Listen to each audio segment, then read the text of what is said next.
All right. We are live. That's pretty amazing. Okay, we are streaming. We are live. We're ready to go. Another exciting night of Krishna Katha and Isopanisad philosophy. Okay, let's see. What are we going to chant tonight? Tonight. How about Udila Aruna?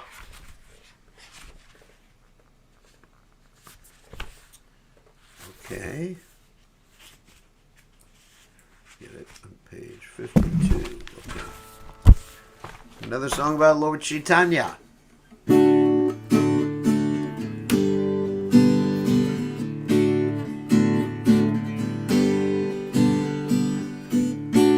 Udila Haruna Pura Papage Dwijamani Gora Amani Jage Makata Samuha Loyala Sate Gela Nagara Jay Udila Haruna Pura Papage Dwijamani Gora Amani Jage Makata Samuha Loyala Sate Gela Nagara Jay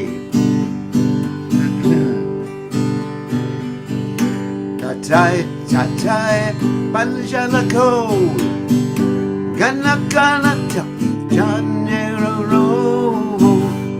Reme Dala Dala Sanara Manga Chanenu Rabaje Mukuna Madhava Yadavahari Ulena Polo Re Vajana Bore Navashe Gelo Rati Nikashaga Sharira Shanye Mukuna Madhava Yadava Hore Lena Polo Re Jana Bore Cheni Navashe Gelo Rati Nikasharira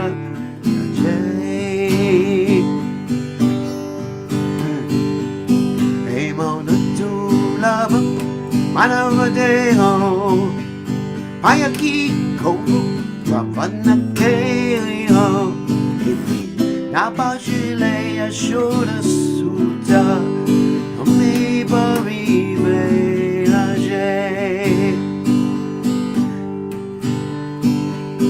Emona Dulava Manavadeho Payaki Ravanakeo Ana Shile Suda Nipori Beje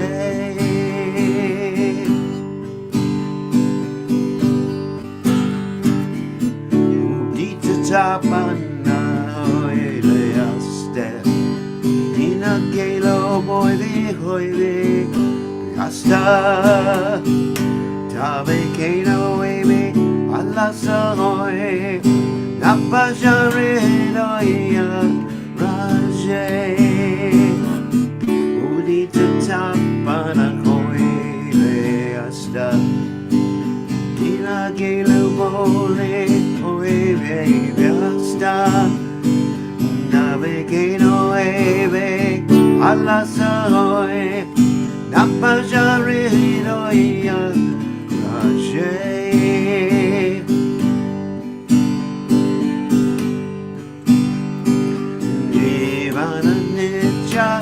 Janasa Nakana Vida Vipadapa Namasha Yakori Natana Tumi Yakabana Jaje Jivana Ninja Nakasar Nakana Vida para para Mashaya Kari Tana to me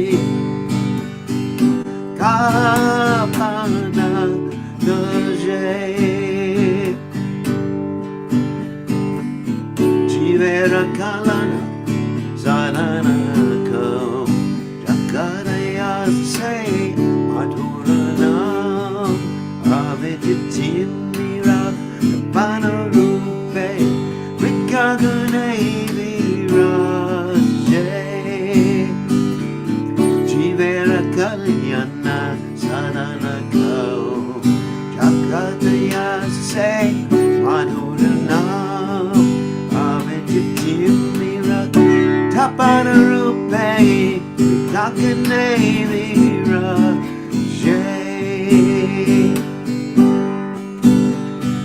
Krishna Namashuddha Koriyapan Yuraya Bhakti Vino Pran Vina Kichu Naituara Joda Bhuvana Maje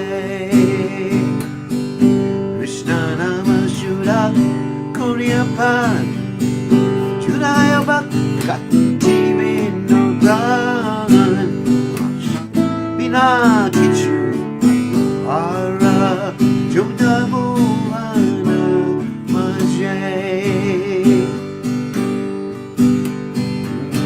Udila Runa Purabhage Dvichamani Goka Amani Jage Kata Samala Loina Sategena Nagara Braje Prabhupada Prabhupada Jaya Prabhupada Prabhupada Prabhupada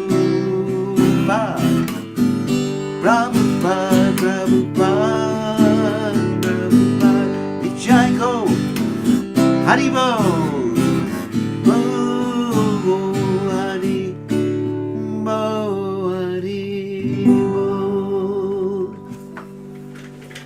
Jai Om Vishnupad Paramahansa Parvadikacharya also Teta Shri Shrimad His Divine Grace Abhaya Jananada Bhaktivedanta Goswami Marshal Prabhupada Ijai ISKCON Founder Acharya Srila Prabhupada Kijai Anandagoti Vaishnav Vrinda Kijai Namacharya Srila Vilas Thakur Kijai Prem Se Kaho Shri Krishna Chaitanya Prabhu Nityananda Sidvaita Gadadha Shivasati Gaur Bhakta Vrinda Kijai Shri Shri Radhakrishna Gopi Gopinath Shyama Kunda Radhakunda Giri Govardhan Kijai Vrindavanam Kijai Maturam Kijai Jagannath Swami Kijai Yamunamai Kijai Shrimati Lasi Devi Kijai Samaveda Bhakta Vrinda Kijai Gaur Premananda Hari Hari Bol. All glories to the assembled devotees. All glories the assembled devotees.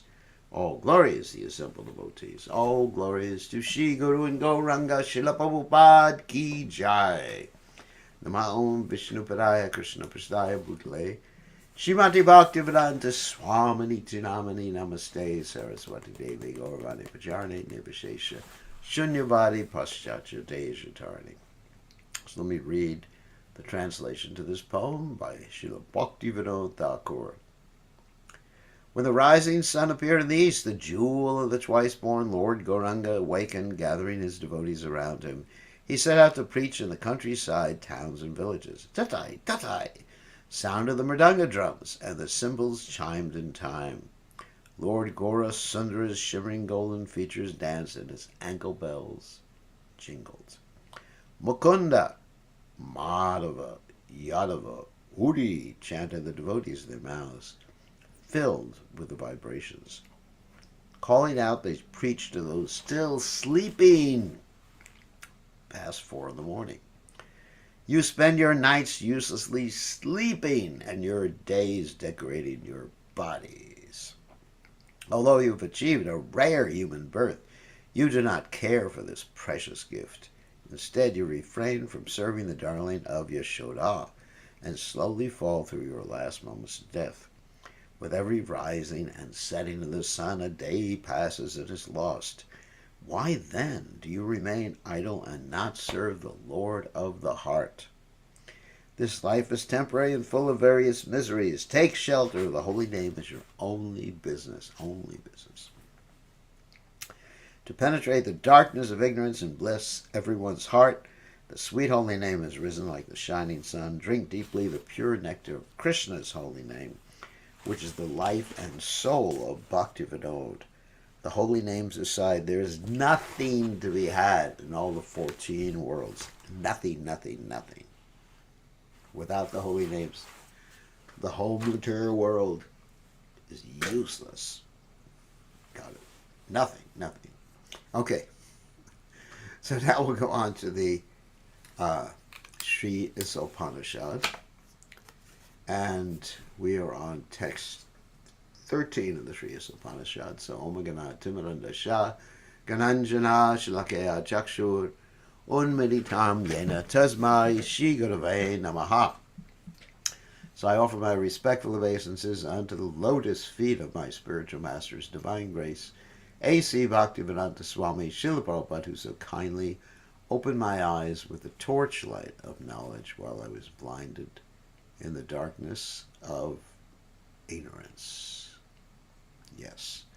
So let's share the screen. First, we're going to share the screen with the verse. We're in the middle of the purport in the 13th verse. But first, we're going to look at the verse, just to remind ourselves what verse we're commenting on. And we're reading Prabhupada's commentary of. Okay, so let's go. Here we go. Mantra 13. Anyadevahu sambhavad, anyadarhu sambhavat, ishushu madhiranam, yenastad vichachakshire. It is said that one result is obtained by worshipping the supreme cause of all causes, that's Krishna, and another result is obtained by worshipping what is not supreme. Obviously, whatever you worship, that's what you get. All this is heard from the undisturbed authorities who clearly explained it. And this verse specifically deals with Vivekananda's statement of Yatoba Tatupat. Right. Everything is all right, basically. Or whatever path you follow, you end up in the same place, which is ridiculous. Because there's different paths, and there's different directions on different paths. Even if you have two paths going back to Godhead, you could go in the opposite direction. Okay, let's share the purport right now. Stop sharing this and we'll go to the purport. Here we are in the middle of the purport, text 13. Whoops. Uh-oh. Hold on a second. Little mistake here. Okay. Now, again, middle of the purport, text 13. Here we go. Oh, right. Let me just set up this other window here so I can keep tabs on everybody. Krishna clearly says that only those who have lost their sense worship the demigods for paltry rewards. Bhagavad Gita 7:20 and 23. That's kamais taista ritagana jnana prapajante nirdevata. They have lost their knowledge, basically. Ultimately, he advises that one give up all other ways and modes of worship and fully surrender unto him alone. Bhagavad Gita 1866, which I'm sure everyone's familiar with. That's the Sarvadharma Brichaja. Oh, give up all varieties of nonsense religiosity and surrender unto me. Krishna says, I will protect you. Have no fear. Only those who are cleansed of all sinful reactions can have such unflinching faith in the Supreme Lord. Others will continue hovering on the material platform with their paltry ways of worship and thus will be misled from the real path under the false impression that all paths lead to the same goal. No. Which is basically impersonalism. Because if you ask what the goal is, we'll say the goal is to go into an eternal coma. Can you imagine that? Imagine that. Imagine that if you were to approach these people and they were honest with you about the goal. What's the goal? Well, to never wake up. Never be conscious, not even to dream. To be finished. To have no personality, no individuality, nothing, nothing, nothing. Except your part. Not your part. You're not even part. You are the Supreme Brahman. In this mantra of Isopanisad, the word Sambhavat, by worship of the Supreme Cause, is very significant. Lord Krishna is the original personality of Godhead, and everything that exists has emanated from him. In the Bhagavad Gita 10.8, the Lord says, what? This is the first of the nutshell verses in the Bhagavad Gita. There's 4 nutshell verses, which pretty much, nutshell means, it's Bhagavad Gita in essence, or for those of you who went to the university, it's Cliff's Notes on the Bhagavad Gita, 10.8, 9, 10, 11, where Krishna says, Aham sarvasya prabhavo matak sarvam pravartate dimatva bhajantipam buddha bhava samantataha. I am the source of all spiritual material worlds. Everything emanates from me, the wise who perfectly know this, engage in my devotional service, and worship me with all their little hearts. Here's a correct description of the Supreme Lord given by the Lord himself. The words Sarvasya Prabhava indicate that Krishna is the creator of everyone, including Brahma, Vishnu, and Shiva. And because these 3 principal deities of the material world are created by the Lord is the creator of all that exists in the material and spiritual worlds. In the Atharva Veda, and in the Atharva Veda you'll find the Gopal Tapani Upanishad 1.24, it is similarly said, he who existed before the creation of Brahma and who enlightened Brahma with Vedic knowledge is the Lord Sri Krishna. Similarly, the Narayana Upanishad 1 states, then the Supreme Person Narayan desiring to create all living beings. Thus from Narayana, Brahma was born, Narayana created all the Prajapatis, Narayana created Indra, Narayana created the 8 Vasus, Narayana created the 11 Rudras. And they were pretty angry at the beginning because they were the Rudras. Narayana created the 12 Adityas. That means the sons of Aditya. Since Narayana is a plenary manifestation of Lord Krishna, Narayana and Krishna are one and the same. Like we described many times before, there's one God, and he manifests himself differently in different situations simultaneously. Not going to go over that again. The Narayana Upanishad 4 states Devaki's son Krishna is the Supreme Lord. The identity of Narayan with the Supreme Cause has also been accepted and confirmed by Sripad Shankaracharya, even though Shankara does not belong to the Vaishnava or personalist cult. The Atharva Veda is this Upanishad called the Maha-Upanishad 1, also states only Narayan exists in the beginning when neither Brahma nor Shiva nor fire, nor water, nor stars, nor sun, nor moon existed. The Lord does not remain alone, but creates as he desires. Krishna himself states in the Moksha Dharma, I created the Prajapatis. Prajapatis are people who have a lot of children in the beginning of creation, and they filled up the universe with Praja, with their children. And the Rudras, those are manifestations of Lord Shiva. They do not have complete knowledge of me because they are covered by my illusory energy. It is also stated in the Varaha Purana, Narayana is the Supreme Personality of Godhead, and from him the 4-headed Brahma was manifested as well as Rudra, who later became omniscient. So Rudra, the expansion of Lord Shiva, is omniscient. because he is connected with Narayan. Thus, all Vedic literature confirms that Narayan or Krishna is the cause of all causes. The Brahma Samhita 5.1, which we quote many times. Also, it is said the Supreme Lord is Sri Krishna. Ishwara Padma Krishna Satchitananda Vigraha Anadir Adir Govinda Sarvakarana Karanam. The delighter of every living being and the primeval cause of all causes. The really learned persons know this from evidence given by the great sages and the Vedas, and thus they decide to worship Lord Krishna as all in all. Such persons are called Buddha or really learned because they worship only Krishna. So Prabhupada is giving us evidence that convinces us that Krishna is the Supreme Personality of Godhead, and everyone else comes from him, including you and me. The conviction that Krishna is all in all is established when one hears the transcendental message from the undisturbed Acharya, like Prabhupada, with faith and love.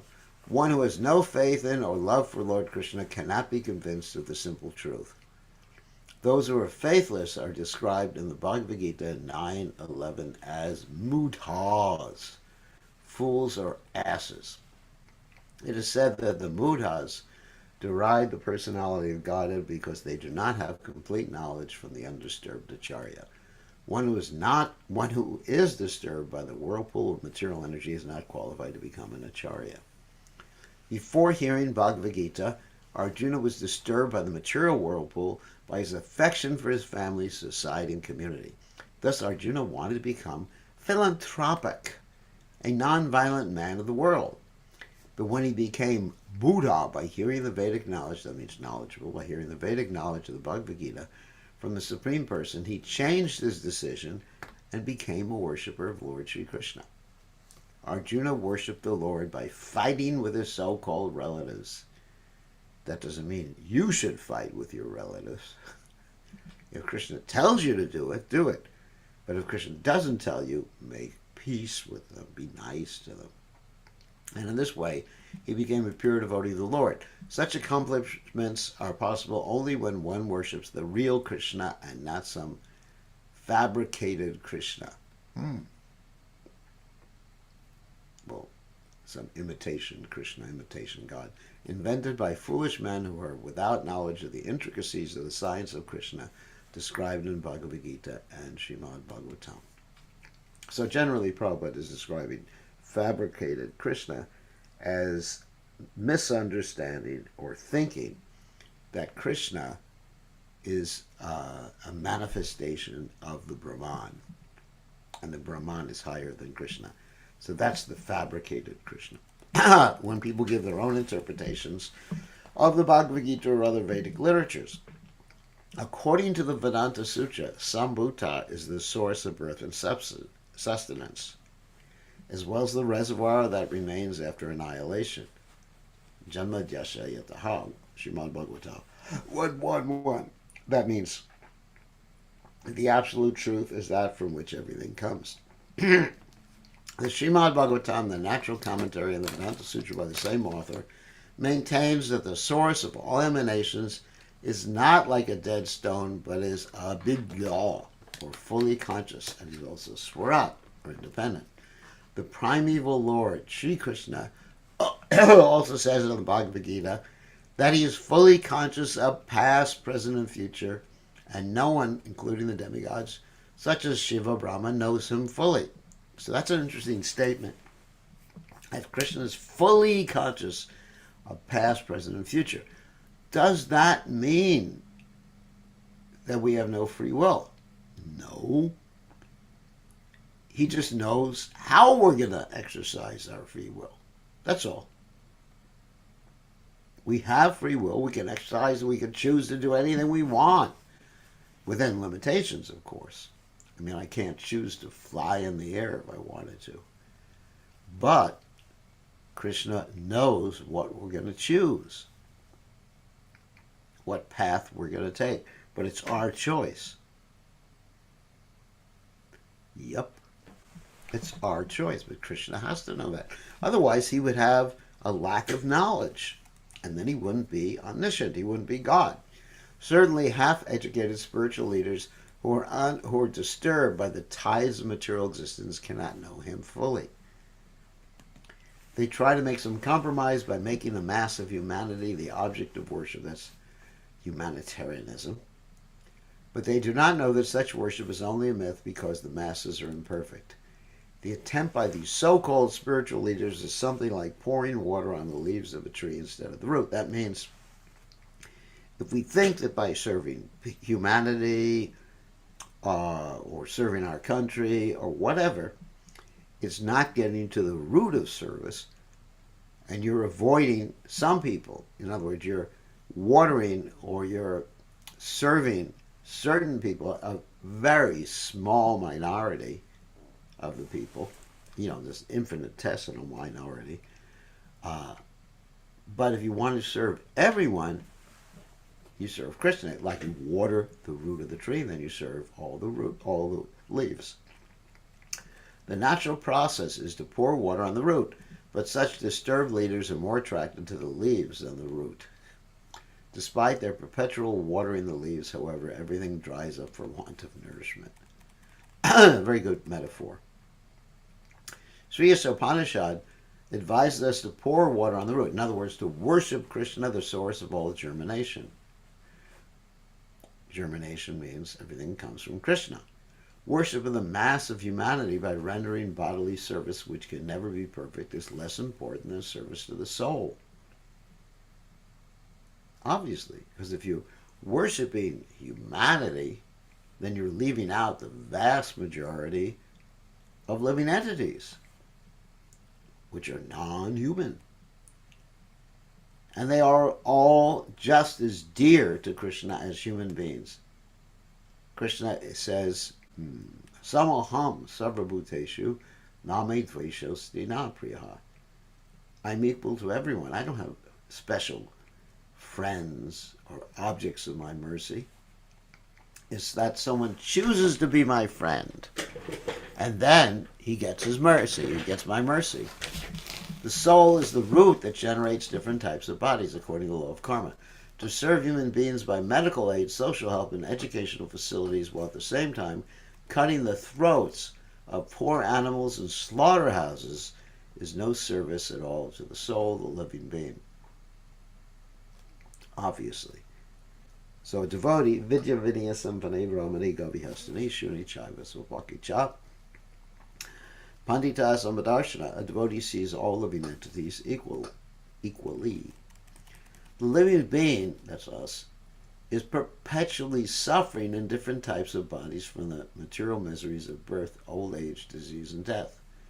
The human form, I'll tell you something interesting. I just had a conversation before class with one of my godbrothers, who's very expert in herbology. He does it as a business, grows his own herbs and everything. And I called him, I said, what am I going to do about this particular physical challenge I have right now? Prescribe some herb, send it right away to me. Post it, special delivery. Give me a herb. Or a bunch of herbs. And then I had done some research. What about this herb, that herb, and that herb? And he said, you know what, Maharaj? He said, I have the same problem. I said, really? Oh, we're problem brothers. And he said, you know what, Maharaj? Everybody I speak to who's as old as us has the same problem. That's not exactly how he sounded, but anyway. So I said, really? He said, yep, you got to live with it. And, try your best, try different herbs and things like that. Hoping against hope that you're going to make yourself young again. It ain't going to happen. So, it's actually interesting. It's actually interesting, when sharing Just like one of the things that old people do, it's a really common pastime, is they talk about their health a lot more than young people generally don't talk about their health. They just talk about other things like football or something like that. But old people get together and they basically talk about, wow, just had this operation. Would you like to see the scar? Yeah, me too. Wow. My doctor said this, and I'm taking this pill, and I'm taking that pill. So it's really amazing. And we're thinking we can make some arrangement. I'm thinking I can make some arrangement by finding the right herb to make myself young again. Like grow my hair back or something like that. Anyway, or thinking that if I live long enough, science will come out with a solution, will come with a solution to reverse aging. Just got to hang on for a few more years. And then eternal life in this body. Oh my God. So, after a while, you realize it's not going to work. The human form of life offers one a chance to get out of this entanglement simply by reestablishing the lost relationship between the living entity and the Supreme Lord. The Lord comes personally to teach this philosophy of surrender into the Supreme, the Sambhuta. Sambhuta means everything. Real service to humanity. Real service to humanity is rendered when one teaches surrender to and worship of the Supreme Lord with full love and energy. That is the instruction of Sri Isopanisad in this mantra. The simple way to worship the Supreme Lord in this age of disturbance, if you hadn't guessed it, is to hear and chant about his great activities. That's what Krishna tells us anyway. Majita madgata pranad padyantascha parasparam katyantasya maham nicham dushanti cha ramanti cha. And that's the second of the nutshell verses, 10th chapter of the Gita, verse 9. My devotees, Majita madgata pranad padyantas, they exchange Krishna Katha with each other. In this way they are satisfied and happy. The mental speculators, however, think that the activities of the Lord are imaginary. Therefore, they refrain from hearing of them and invent some word jugglery without any substance to divert the attention of the innocent masses of people. If you ever listen to impersonators talk, it's just gibberish. Just gibberish. I mean, it doesn't even make any sense logically. But it's impressive because they're very impressive in speaking gibberish. Actually, they did some tests a while ago, and many years ago, they had someone give a lecture, but he's an expert in body language and everything like that. So he's giving a big lecture and just speaking words, or even words that were not connected to any thread of meaning. And the people came up later and said, that was a great lecture. It's interesting.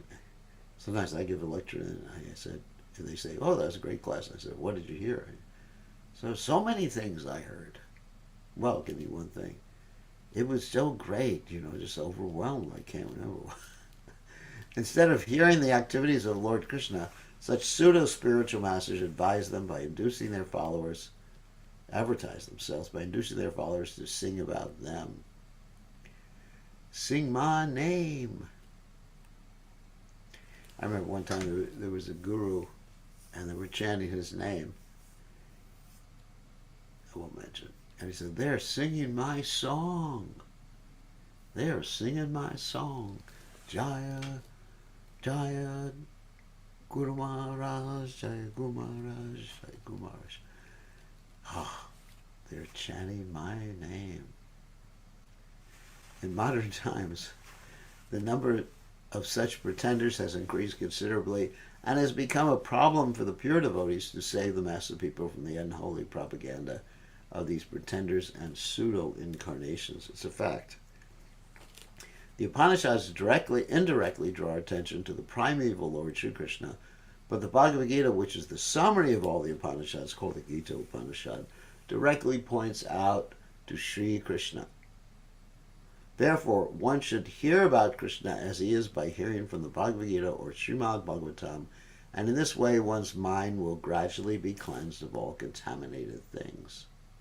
Srimad Bhagavatam 1:2-17 says, by hearing of the activities of the Lord, the devotee draws the intention of the Lord. Thus the Lord, being situated in the heart of every living being, helps the devotee by giving him proper directions.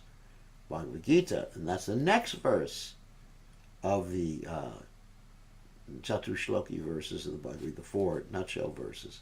We already gave you the 8th verse, the 9th verse, and now we're going to give you the 10th verse. Prabhupada's going to give you the 10th verse. The Bhagavad Gita 10:10 confirms this. Tami buddhi yogam tam yenamam upayanti te, that I give them knowledge by which they can come to me. And the whole verse is Tesham satana yuktanam vajatam pritipurvakam dadami buddhi yogam tam yenamam upayanti te. Tesham satana yuktanam. Those who are always connected with me in bhakti yoga, vajatam pritipurvakam, and they are worshiping me and connected with me in love, Priti Purvakam, the path of love, Dadami Buddhi Yogaptam, I give them Buddhi Yoga. That means the intelligence of connection. Buddhi Yoga means the intelligence of connection, or the process of intelligence of connection. Yenamam upayanti te, by which they can come to me. It's a very wonderful verse. The Lord's inner direction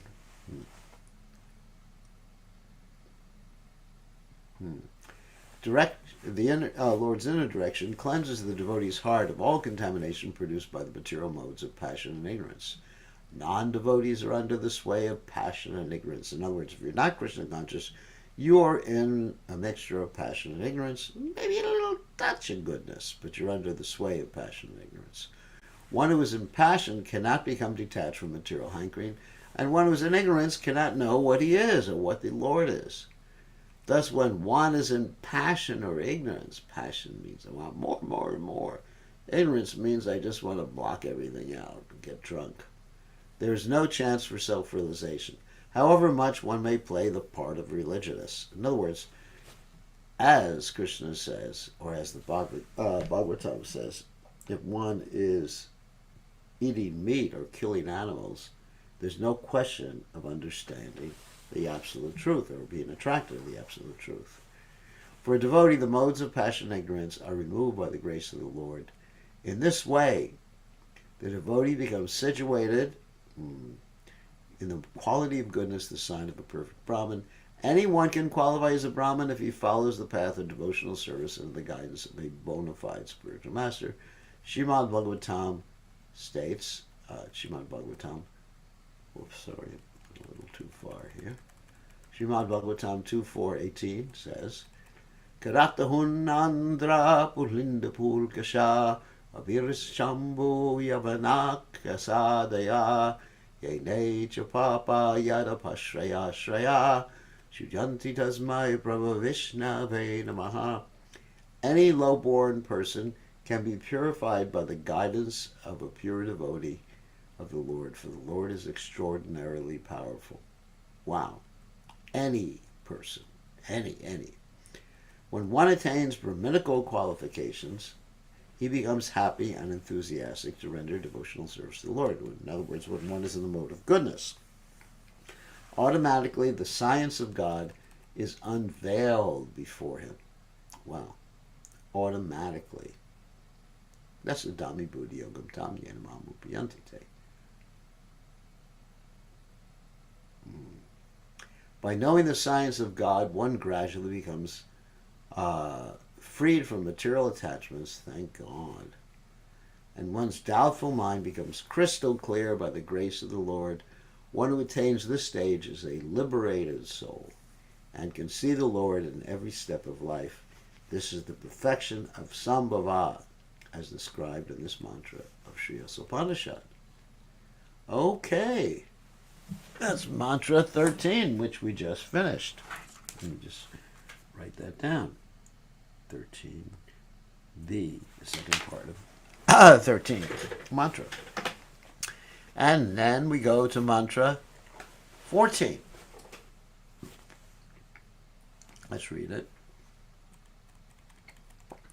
Sambhutim cha vinasham cha yastad vedo mayam saha vinashena mrityum titva sambhutyamritam ashnute. Sambhutim, the eternal personality of God, his transcendental name, form, pastimes, qualities, and paraphernalia, the variegatedness of his abode, etc.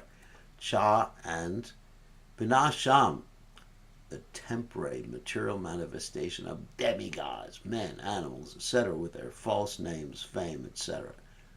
Cha also, Ya, one who, Tat, that, Veda, knows, Ubayam, both, Saha, along with, Vinashena, with everything liable to be vanquished, that means destroyed, Mrityum, death, Tirtva, surpassing Sambhutya, in the eternal kingdom of God, Amritam, deathlessness, Ashnute, enjoys. Here's a translation. One should know perfectly the personality of Godhead, Sri Krishna, and his transcendental name, form, qualities, and pastimes, as well as the temporary material creation with its temporary demigods, men, and animals. In other words, same thing, you should have material knowledge and spiritual knowledge. Same thing. As we mentioned in one of the previous verses, vidya and avidya. When one knows these, he surpasses death and the ephemeral cosmic manifestation, that means temporary cosmic manifestations like a will-o'-the-wisp. And in the eternal kingdom of God, he enjoys his eternal life of bliss and knowledge. Isn't that nice? All you got to do is know perfectly the personality of Godhead, Sri Krishna's transcendental name, form, qualities, and pastimes, and know perfectly about the temporary material creation. That doesn't mean you have to know all the details.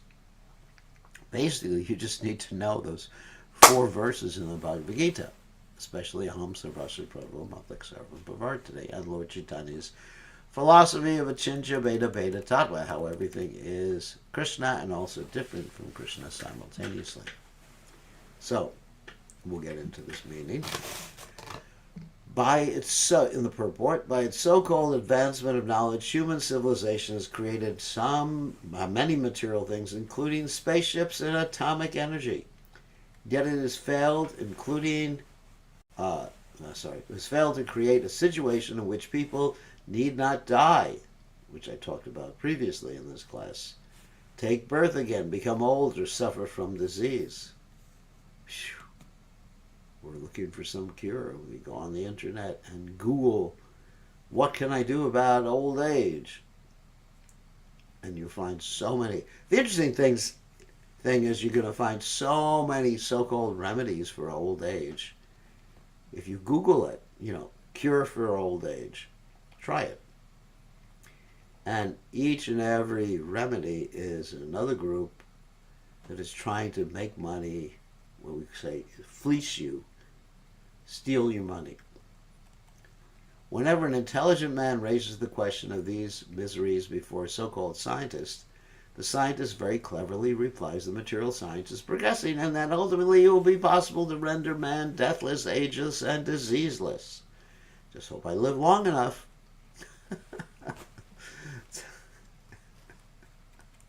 I mean, let's face it.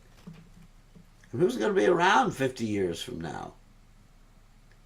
I ain't going to be walking around as a 124-year-old. Or not even walking around. Not even crawling around. Whew. Such answers prove the scientist's gross ignorance of material nature. In material nature, everyone is under the stringent laws of matter and must pass through 6 stages of existence. birth, growth, maintenance, production of byproducts, deterioration, and finally death. Now, of course, if you're born if you die right after you're born, then you won't go through the rest of them. But this is in general, we do go through this. Production of byproducts, of course, in this particular respect means having children. Not that everybody has children, but it can also mean, creating something in this world. Like some business or making a sculpture or something. You've left something for other people to remember you by. Deterioration, that means old age. And finally, death. But we're not scared of death because we just continue to live. Just go on to another body, serve Krishna one lifetime to another. No one in contact with material nature can be beyond the 6 laws of transformation. Therefore, no one, whether demigod, man, animal, or plant, can survive forever in the material world. That's a fact. Of course, also I was thinking maybe they can upload my brain into a computer and then I can exist forever. No. It wouldn't be me anyway. Even if they could somehow or other duplicate all the synapses in the brain, it just wouldn't work. And, at best it would emulate me. Artificial intelligence emulates consciousness, but it is not consciousness, or it is not conscious. The duration of life varies according to the species. Lord Brahma, the chief living being within this material universe, lives for millions and millions of years. But his millions of years are his 100 years. What I mean by that? It's relative. In other words, he experiences millions and millions of years like 100 years. And we experience his millions of years like millions of years. Of course, we don't experience millions and millions of years. But from our perspective, it's millions and millions of years. While a minute germ lives for some hours only. But no one in the material world can survive eternally. Things are born or created under certain conditions, and they stay for some time. And if they continue to live, they grow, procreate. That means babies or byproducts, gradually dwindle, and finally gone, kaput. According to these laws, even the Brahmas, of which there are millions in different universes, one Brahma in each universe, are liable to death either today or tomorrow.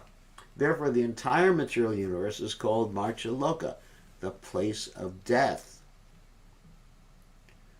Like Shakespeare, William Shakespeare said, life's a poor player that struts and frets his time upon the stage, and then is heard no more. That's right. It's like a play. Right now, I am playing Bir Krishna Maharaj. That's my part. Okay. Put on my costume, put on my Bir Krishna Maharaj costume, and at the end of this life, the costume is gone. Costume gets old, so you got to put the costume, well, I wouldn't say in the grave, you got to burn the costume because it's old. Who wants an old ratty costume? Okay. On that happy note, no, it's not that happy. We'll stop sharing and then we'll take some questions. The happy note of material miseries. Okay. But the material miseries are nice. Vishwam Shukayate. The whole material universe is blissful because it's meant to bring us to Krishna. Okay. So, Brajalila, you have a question. You can unmute yourself. Please accept my obeisances. I was wondering about the statement that if one eats meat or anything like that, they aren't attracted to the absolute truth. But like we see in our club that many people are preaching that many people do eat meat, but they are attracted somehow. So I wonder what that's. Well, they can't have a deep taste. They can Okay. certainly, I mean, have some preliminary attraction, but as far as a deep taste, what is the sign of a deep taste? The sign is a deep taste. You actually lose interest in everything else, and that Mm. only comes when one is free of karma. And the Bhagavatam states that in the 10th canto, first chapter, text 4, Nivrittatarshara Vigimanas Paboshirat Shotra Mano Biramat Gautama Shloka Gunanavadat Puman Vidajeta Banapashugnas. That if one is a killer of animals, you can't have that rati or that taste. But you could certainly have that preliminary attraction. I mean, Krishna's attractive in any case. And also Krishna gives an opportunity to people to give up that eating of meat. But the eating of meat, actually, Prabhupada said that meat eaters can never really fully understand God. I mean, you can understand certain things like God is great, but to actually enter into the intimate understanding of Krishna, it's not possible if someone is absorbed in killing animals or eating animals. Does that explain that?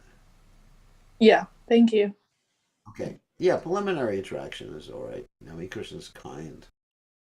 That's why we do Hari Nam. So, who else has a question? You can unmute yourself, or you can type in the text window just to remind you of your options, or you can raise your little hand.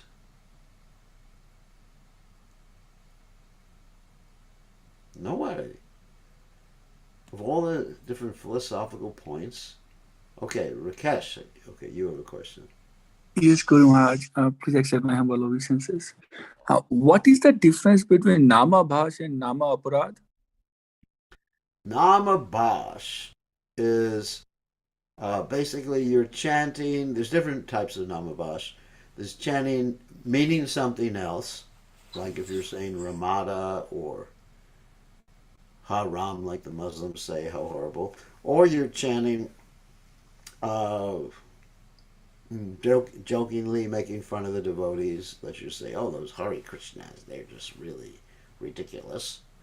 Or, uh, let's say, or criticizing, which is sometimes making fun of the devotees. But there's different types of namabas. But namaparada is basically when you're aware. Okay, here's the thing: when you're aware of the offenses against chanting, and in spite of that awareness, you're committing those offenses. Okay, that's the difference. That's namaparada.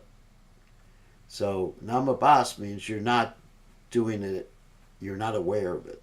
Like Jamil, he was doing namabas chanting. He was sinful, but at the same time, because of his habit that he had gotten during his youth, he was chanting Narayan's name.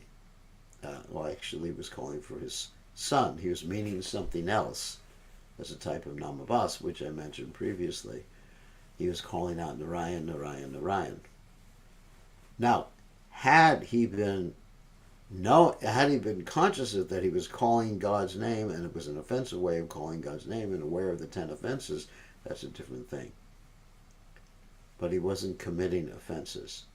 So the difference between namabas and namaparad is in namaparad you're committing offenses, whereas namabas you're not committing offenses. But neither is shudanam. Neither of the types of chanting is shudanam or pure name. That's the difference. Okay, here's a question in the text window. Hare Krishna. Actually, it says Kari Krishna. Kari Krishna, Guru Maharaj. That's interesting. Please accept my humble obeisance. We read that Shiva is omniscient because he's connected with Vishnu. Can we say devotees at some stage can attain some qualities of being omniscient as they are also connected with Krishna? They know, well, not the same type of omniscience, but omniscience, omniscient, in the sense that they know what Krishna wants them to know. Not that they know everything. Krishna knows everything, past, present, and future. A devotee can know anything, not everything. A devotee can know anything, not everything, that Krishna wants him to know. So in that sense, a devotee can be omniscient. Like it's described about Yamaraj, that Yamaraj is described sometimes as being omniscient. Because Krishna reveals to him basically what has happened in someone's life, what their consciousness was like at that particular juncture, what happened before. And because Krishna reveals that to Yamaraj, and sometimes even describe that Yamaraj is in the heart of the living entity, but he's not really in the heart. It's that Krishna's in the heart, and Krishna's in his heart, and Krishna's giving him the information that he needs to know. So that's the omniscience a devotee gets. And a devotee doesn't have the perfection. I have to make it really clear. A devotee doesn't have the same perfection Krishna has. He's not perfect in every sense. He's perfect in a spiritual sense, but in the material world, it's not that he knows everything, knows how to do everything, and sometimes in this material world, he will be making mistakes. Sometimes a devotee may be driving a car, a pure devotee may be driving a car, and then he may make the wrong turn, or he may get a traffic ticket. Not saying I'm pure, but devotee can get a traffic ticket. Actually, I just read about a new law today that I thank God I read about before I got a ticket. A new law in North Carolina. It's I think it's called the pullover law. That if you see, just to tell any of you who are in North Carolina, you should hear about this law. That if you see an emergency vehicle pulled off the road, it's actually really important to know this because they're giving tickets that people don't follow it. If there's an emergency vehicle or some vehicle with flashing lights on it that's even off the road and you're in the lane next to that and next to the off the road, then you're supposed to move to the next lane over. That's really important because you can get a ticket. This is actually important information for all of you in North Carolina because they're giving tickets right now. It's a new law. Anyway, a little traffic information. So here's another question. Hare Krishna Maharaj, can a jiva develop a clean slate at some stage? Jiva can develop a clean slate by taking shelter of Krishna. Yeah, he needs the Guru and Krishna's mercy. Guru and Krishna work together. Can't have one without the other. It's like that old story. Guru and Krishna, Guru and Krishna, Guru and Krishna go together. You can't have one without the other. No, actually, there's a song, and I'm not going to tell you what the song is because it's not politically correct nowadays. Okay, I'll tell you what the song is, just so you understand. Even though it's not politically correct, it's love and marriage, like that.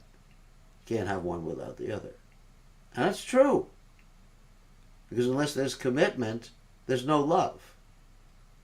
I mean, obviously, children and parents can love each other, but I mean talking about the material conjugal love. So anyway, how can we ever get pure consciousness? By the mercy of Guru and Krishna, by executing Krishna consciousness and being a good devotee. Good. Well, good devotee doesn't mean too much when you say good.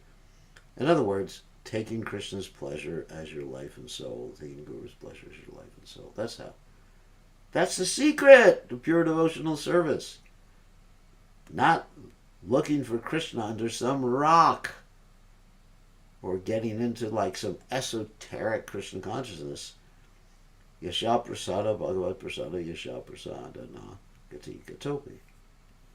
Good question.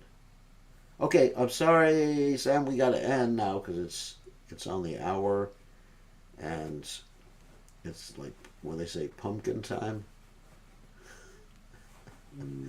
Hare Krishna, Gurudev. Oh, Hare Krishna! You're still in the hospital. Yes, Gurudev, they're going to discharge Rajendra today. Okay. So, how's he doing?